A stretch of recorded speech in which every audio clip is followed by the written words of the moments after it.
जय जय श्री राधे। आज हम सुनेंगे पद्मनी एकादशी की व्रत कथा। अधिक मास या मलमास को जोड़कर वर्ष में 26 एकादशियां होती हैं। अधिक मास में दो एकादशियां और होती हैं जिन्हें हम पद्मिनी एकादशी और परमा एकादशी। पद्मनी एकादशी जो शुक्ल पक्ष में और परमा एकादशी कृष्ण पक्ष में होती है, इस नाम से जानी जाती है। यह एकादशी करने के लिए दशमी के दिन व्रत का आरंभ करके कांसे के पात्र में जौ चावल आदि का भोजन करें, नमक न खाएं, भूमि पर सोएं, ब्रह्मचर्य व्रत का पालन करें। एकादशी के दिन ब्रह्म मुहूर्त में शौच आदि से निवृत्त होकर दंत धावन करें और जल के 12 कुल्ले करके शुद्ध हो जाएं।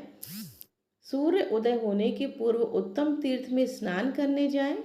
इसमें गोबर, मिट्टी, तिल तथा कुशा व आंवले के चूर्ण से विधि पूर्वक स्नान करें। श्वेत वस्त्र धारण करके भगवान विष्णु के मंदिर जाकर पूजा अर्चना करें। भगवान कृष्ण बोले, पुरुषोत्तम मास में अनेक पुण्यों को देने वाली एकादशी का नाम पद्मनी है।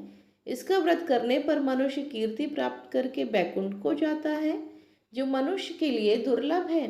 हे राजन, ध्यान पूर्वक इस कथा को सुने। कथा इस प्रकार है। हे मुनिवर, पूर्व काल में त्रेया युग में है नामक राजा के वंश में कृतवीर नाम का राजा महिष्मतिपुरी में राज्य करता था।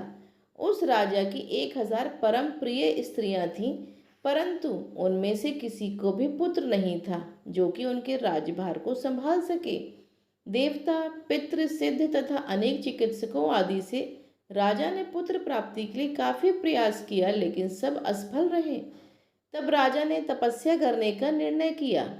महाराज के साथ उनकी परम प्रिय रानी, जो इक्ष्वाकु वंश में उत्पन्न हुए राजा हरिश्चंद्र की पद्मनी नाम वाली कन्या थी, राजा के साथ वन में जाने को तैयार हो गईं।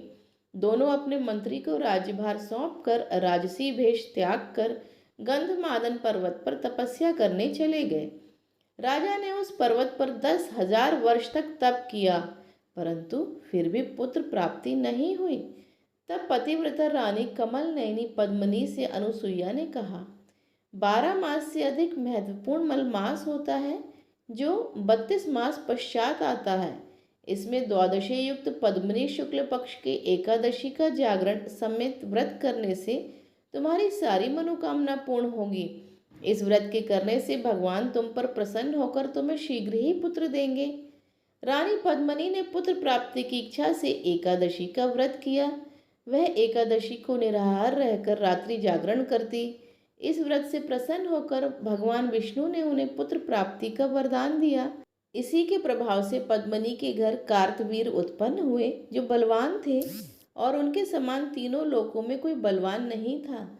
तीनों लोकों में भगवान के सिवा उनको जीतने का सामर्थ्य किसी में नहीं था। सो हे नारद, जिन मनुष्यों ने मलमास शुक्ल पक्ष एकादशी का व्रत किया, जो संपूर्ण कथा को पढ़ते या सुनते हैं, वे भी यश के भागी होकर विष्णु लोक को प्राप्त करते हैं। बोलो श्री विष्णु भगवान की जय।